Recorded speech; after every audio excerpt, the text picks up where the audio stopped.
Подготовките за традиционалната манифестација Денови на Оризот започнаа.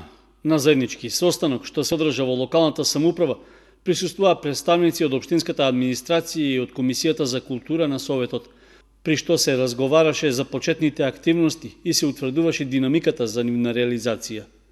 Годинава манифестацијата ќе се одржи по 26 пат и ќе биде со скратено времетраење, односно ќе се одвива во текот на 6 дена.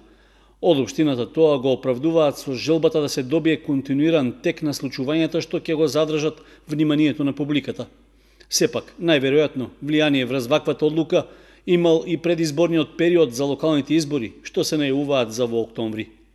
Инаку, поголеми измени во содржините во однос на досегашните манифестации ќе нема, со оглед дека повеќето од нив се стандардни и препознатливи. Деновите на Оризот 2017 ќе започнат во вторник на 26 септември со традиционалниот избор на жетварска убавица, а ќе завршат в недела на 1 октомври со вообичаеното зажнејување и културно-забавна програма. Како и минатата година, и овој пат домаќин на манифестацијата ќе биде Кочани, за разлика од претходните години, кога завршниот дел се одржуваше во некоја од селските населби во рамничарскиот дел од општината.